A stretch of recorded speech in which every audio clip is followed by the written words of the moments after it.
श्रोते हो नमस्कार. आजच्या अर्थविशेष या कार्यक्रमात आपल्या सर्वांचं स्वागत. करोनाचं महासंकट, रशिया युक्रेन युद्ध अशा समस्यांनंतर आणखी एका युद्धाचे ढग आकाशात जमायला लागले आणि बरसूही लागलेत. या इराण अमेरिका इस्रायल संघर्षामुळे राष्ट्रीय आणि आंतरराष्ट्रीय शेअर मार्केटवर लक्षणीय परिणाम झाल्याचं दिसून येत आहे. या परिणामांविषयी आजच्या अर्थविशेषमध्ये जाणून घेऊया. श्रोतेहो, अमेरिका इराण तणावामुळे भारतीय शेअर बाजारात घसरण झाली आहे.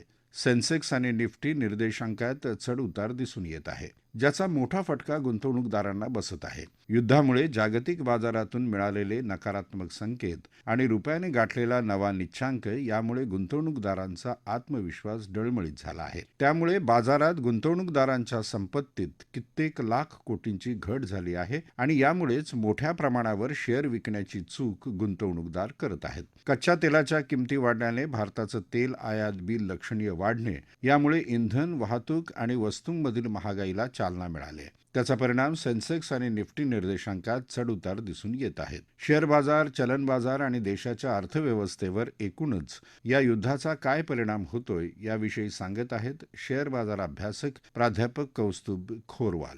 आज जगातील शेअर बाजार, चलन बाजार आणि अर्थव्यवस्था इतक्या परस्पर जोडलेल्या आहेत की जगाच्या एका भागात युद्ध सुरू झालं की त्याचे परिणाम हजारो किलोमीटर दूर असलेल्या देशांच्या अर्थव्यवस्थांवर देखील लगेच दिसून येतात. सध्या मध्य पूर्वेत सुरू असलेले इराण-इस्रायल संघर्ष हा त्याचं एक जिवंत उदाहरण आहे. हा संघर्ष केवळ राजकीय किंवा लष्करी प्रश्न नाही, तर तो ऊर्जा सुरक्षा, जागतिक व्यापार आणि आर्थिक स्थैर्याशी संबंधित मुद्दा आहे. त्याच दृष्टीने आज आपण 5 महत्त्वाचे मुद्दे जाणून घेणार आहोत, जे भारत आणि इतर देशांना खूप मोठ्या प्रमाणात भेडसावत आहेत. पहिला मुद्दा आहे तेलाच्या किमती आणि जागतिक अर्थव्यवस्था. मध्य पूर्व प्रदेश जगातील सुमारे 30% कच्च्या तेलाचा पुरवठा करणारा भाग आहे. म्हणूनच या देशांमध्ये युद्ध सुरू झालं की आंतरराष्ट्रीय बाजारात कच्च्या तेलाच्या किमतींमध्ये तात्काळ वाढ होताना दिसते. तेल महाग झालं की त्याचे परिणाम वाहतूक, उत्पादन, उद्योग, त्याचसोबत ग्राहक वस्तूंच्या किमतीवर देखील दिसून येतो.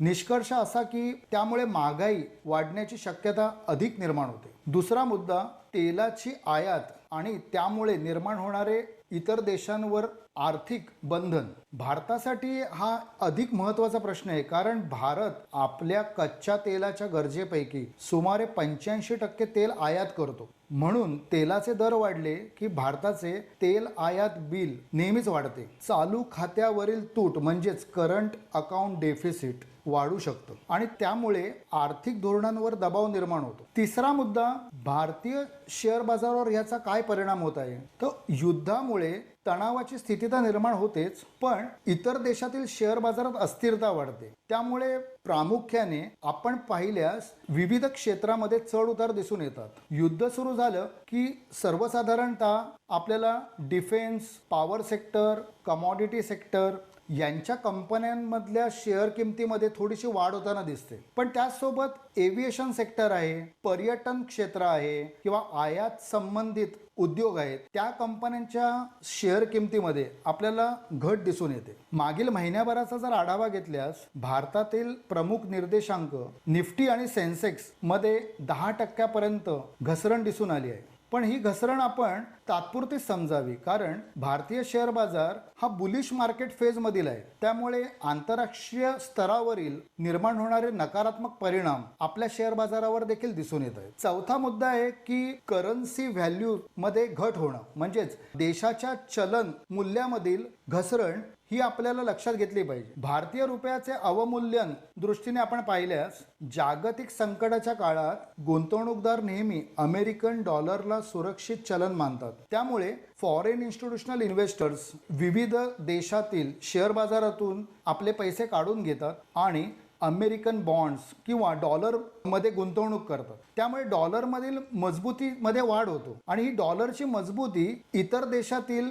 चलनांच्या मूल्यावरती नकारात्मक परिणाम करते. शेवटचा आणि महत्त्वाचा मुद्दा परदेशी गुंतवणूकदारांची भूमिका युद्धजन्य काळात काय असते. भारताच्या दृष्टीने विचार केल्यास भारतीय शेअर बाजारात फॉरेन इन्स्टिट्यूशनल इन्व्हेस्टर्सची भूमिका खूप महत्त्वाची आहे, कारण दर दिवसाला लाखो करोडो रुपयांची उलाढाल ही फॉरेन इन्स्टिट्यूशनल इन्व्हेस्टर्समुळे होते. पण युद्धजन्य परिस्थिती निर्माण झाल्यावर FII म्हणजेच परदेशी गुंतवणूकदारांकडून गुंतवणूक काढून घेण्याचे प्रमाण अधिक होतं. त्यामुळे शेअर बाजारातील घसरण दिसून येते. त्याचाच दुसरा दुष्परिणाम आपल्याला रुपयाचे अवमूल्यन होण्यामध्ये देखील दिसून येतो. थोडक्यात जर निरीक्षण दृष्टीने बोलायचं झाल्यास मध्य पूर्वेतील संघर्ष आपल्याला एक महत्त्वाचा धडा देतो. भारतासारख्या देशांनी दीर्घकालीन दृष्टीने ऊर्जा आत्मनिर्भरता, आर्थिक स्थैर्य आणि मजबूत वित्तीय बाजार व्यवस्था यावर अधिक भर दिला पाहिजे. श्रोतेहो, कच्च्या तेलाच्या किमती वाढल्याने भारताचं तेल आयात बिल लक्षणीय वाढेल.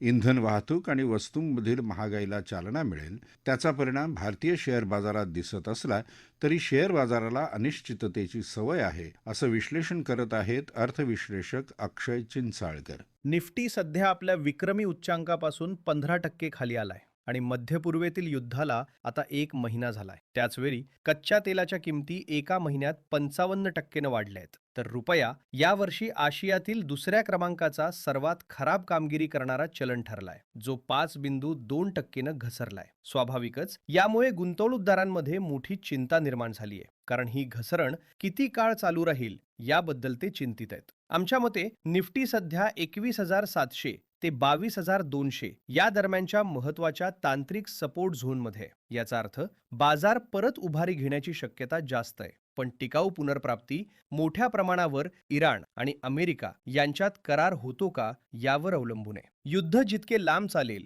तितक्या पुढे परिस्थिती अधिक कठीण होईल. हे का योग्य वाटते? भारत आपल्या वार्षिक तेलाच्या गरजेपैकी 80% पेक्षा जास्त आयात करतो. त्यामुळे कच्च्या तेलाच्या किमती वाढत राहिल्यास वस्तूंच्या वाहतुकीचा खर्च वाढल्यामुळे दैनंदिन गरजेच्या वस्तू महाग होतील. यामुळे भविष्यातील महागाईचा धोका वाढेल आणि RBIला व्याजदर कमी करण्यापासून रोखले जाऊ शकते. जर व्याजदर उच्च राहिले तर कंपन्या आणि आपल्यासारखे सामान्य लोक कर्ज कमी घेतील, आर्थिक क्रियाकलाप कमी होतील आणि त्याचा वाढीवर परिणाम होईल. सर्वप्रथम पुनर्प्राप्ती सुरू होण्याआधीच बाजारातील अस्थिरता कमी होणे आवश्यक आहे. याचा अर्थ मोठ्या प्रमाणावर विक्री आता मागे राहिली आहे. हे महत्वाचे आहे, विशेषतः कारण परदेशी गुंतवणूकदारांनी या वर्षाच्या सुरुवातीपासून जवळपास 1,30,000 कोटी रुपयांचे भारतीय शेअर्स विकलेत. रुपयाही स्थिर व्हायला हवा, अन्यथा परदेशी गुंतवणूकदार दीर्घकालीन गुंतवणूक पुन्हा करणार नाहीत. मग गुंतवणूकदारांनी काय करावे? सध्या सर्वात मोठी चूक म्हणजे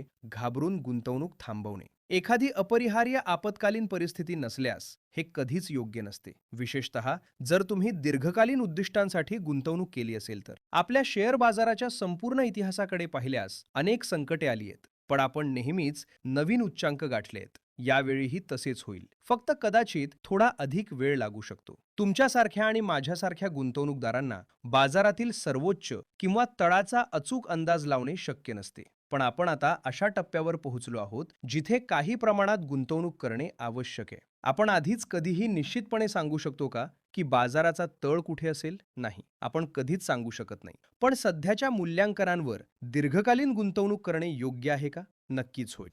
श्रोतेहो, राष्ट्रीय बाजारात कच्च्या तेलाचे दर मोठ्या प्रमाणात वाढले आहेत. सध्या तेलाचा दर $115 प्रति बॅरलच्या पुढे गेला आहे. तेलाच्या किमतीत अशी झपाट्यानं वाढ झाल्यास त्याचा परिणाम जागतिक अर्थव्यवस्थेवर होऊ शकतो. शेअर बाजार कोसळण्याची सध्याची कारणे मुख्यतः जागतिक तणाव आणि आर्थिक अनिश्चितता आहे. दुसरं कारण म्हणजे जागतिक बाजारातून नकारात्मक संकेत, ज्यामुळे भारतीय शेअर बाजारात घसरण झाली आहे. तिसरं कारण म्हणजे विदेशी संस्थात्मक गुंतवणूकदारांनी भारतीय बाजारात मोठ्या प्रमाणात विक्री केली आहे. अशावेळी गुंतवणूकदारांमध्ये घबराटीचं वातावरण आहे. गुंतवणूक करूच नये का? गुंतवणूक कशी आणि कुठे करावी याविषयी सांगत आहेत अर्थविश्लेषक रुपेश संखे. आपण जर मार्केटच्या दृष्टिकोनातून पाहिलं तर सगळेच मार्केट, जगातले सगळेच शेअर बाजार 5 ते 7% आसपास खाली येताना पाहिलं. पण भारतावरती हा मोठा इम्पॅक्ट झालाय. तर भारताचा जो सेन्सेक्स जवळजवळ 82,000च्या आसपास होतं, ते आता 72,000च्या आसपास आलं.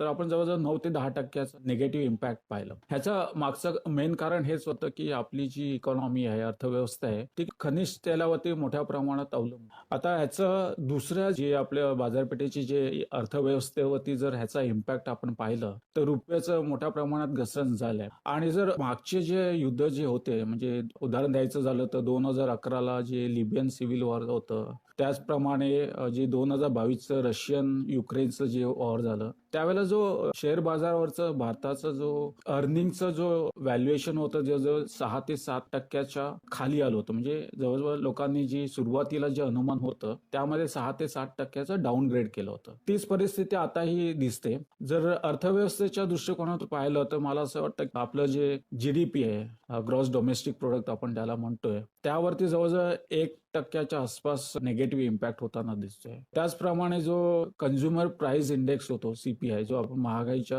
दृष्टिकोनातून बघतोय, त्यामध्ये जवळजवळ 70 बेसिस पॉइंटचा इम्पॅक्ट होते. आणि जो करंट अकाउंट डेफिसिट आपण CAD बोलतोय, तर त्याचाही मोठ्या प्रमाणात GDP वरती इम्पॅक्ट होताना दिसतोय. तर ह्याचं जर आपण इम्पॅक्ट पाहिलं आणि असं अनुमान केलं की हा जो क्रूड ऑइल प्राइस आहे, खनिज तेल, तो पुढच्या 12 महिन्यात जर 100च्या आसपास राहिलं, जो 65च्या आसपास होतं ज्यावेळेला युद्ध सुरू होण्याच्या अगोदर, तर त्याचा जो मोठा इम्पॅक्ट आहे तो जवळजवळ रुपीच्या टर्म्समध्ये पाहिलं तर जवळजवळ 10 लाख करोडच्या आसपास आपल्याला मोठ्या प्रमाणात निगेटिव्ह होताना दिसतोय. आता ह्याच्यातून जर आपण पाहिलं ज्या वेळेला मार्केटने ऑलरेडी एका वर्षापासून जागतिक स्तरावर भारतीय जो सेन्सेक्स आहे ते अंडर परफॉर्म ऑलरेडी केलं होतं. त्याच्या मागचं कारण हेच होतं की भारतामध्ये AI रिलेटेड इन्व्हेस्टमेंट कमी होतं, त्यामुळे परकीय गुंतवणुकांसाठी तो एक निगेटिव्ह फॅक्टर होता. परकीय गुंतवणूक येण्यासाठी कदाचित थोडा वेळ लागू शकतो, पण मला असं वाटतं की जी डोमेस्टिक लिक्विडिटी आहे ती मोठ्या प्रमाणात मार्केटला सपोर्ट करते. तर त्या दृष्टिकोनातून बघायला गेलं तर मला असं वाटतं की जे सेक्टर्स ज्यांना खनिज तेलाची जी उसळी झाली त्याचा तेवढा काही फरक होताना दिसत नाही, असे जे सेक्टर्स आहे तिथे मला असं वाटतं की गुंतवणूक करायला हरकत नाही. जर आपण सेक्टर स्पेसिफिक गेलं तर मला असं वाटतं की आपल्या भारताच्या कन्झम्पशनला जे सपोर्ट करते तिथे मला असं वाटतं की थोड्या प्रमाणात मार्केटचं जे सेंटिमेंट आहे ते पॉझिटिव्ह राहणार आहे. जे निगेटिव्ह सेक्टर आहे, खनिज तेल जे वाढलंय त्या रिलेटेड जर आपण पाहिलं तर मोठा इम्पॅक्ट जो आहे तो ऑइल मार्केटिंग कंपनीजला मोठ्या प्रमाणात होताना दिसतोय. त्यामुळे त्यांना जे वाढलेलं खनिज तेलचं जे भाव आहे ते कस्टमर्सला किंवा त्यांना पास करणं डिफिकल्ट आहे. त्याचबरोबर जे कॅपिटल गुड्स कंपनीज आहेत, केमिकल स्टॉक्स आहेत, इंडस्ट्रीज आहे, तिथेही व्हॅल्युएशन मोठ्या प्रमाणात जास्त असल्यामुळे त्या सेक्टरवरती थोडंसं निगेटिव्ह लोकांचा दृष्टिकोन असणार आहे. आणि IT जे AI रिलेटेड आपण पाहिलं की डिस्ट्रप्शन चालू आहे ग्लोबल लेवलला, आणि भारताच्या IT कंपनीजने एवढ्या काही AI मध्ये इन्व्हेस्टमेंट केले नाही, त्यामुळे तिथेही काही प्रमाणात निगेटिव्ह लोकांचा, गुंतवणूकदारांचा निगेटिव्ह आहे. त्यामुळे आताचा जो मार्केट आहे तो सेक्टर स्पेसिफिक असणार आहे, स्टॉक स्पेसिफिक असणार आहे. तरी असं असलं तरी मार्केट एका चांगल्या व्हॅल्युएशनला आलं आहे. आणि जर हे युद्ध लवकरच थांबलं तर मला असं वाटतं की मार्केट डोमेस्टिक अर्निंग आणि व्हॅल्युएशन चांगलं असल्या कारणाने इथून मला असं वाटतं की गुंतवणूकदाराला इन्व्हेस्टमेंट करायला हरकत नाही. श्रोते हो, तेलाचे दर वाढल्यास सर्वात मोठा परिणाम महागाईवर होतो. भारतासारख्या देशात मोठ्या प्रमाणावर कच्चं तेल आयात केलं जातं. तेलाचे दर वाढल्यास पेट्रोल आणि डिझेल महाग होतात.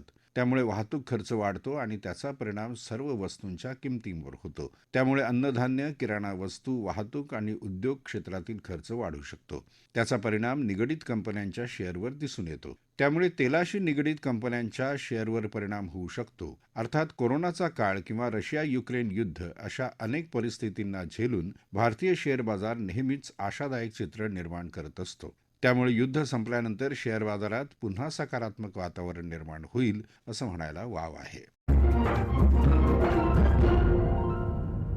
श्रोते हो, आपला अर्थविशेष हा कार्यक्रम आपण न्यूज ऑन AIR या ॲपवरही लाईव्ह ऐकू शकता.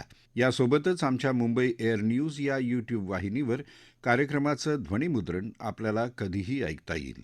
याबरोबरच आजचा अर्थविशेष हा कार्यक्रम संपला. हा कार्यक्रम आकाशवाणी मुंबईच्या प्रादेशिक वृत्त विभागानं सादर केला. संपादक आणि सादरकर्त्या भावना गोखले, निर्मिती सहाय्य गुरुनाथ तेरवणकर, लेखन आणि समन्वय शिबानी जोशी आणि निवेदन राजेश शिरभाते.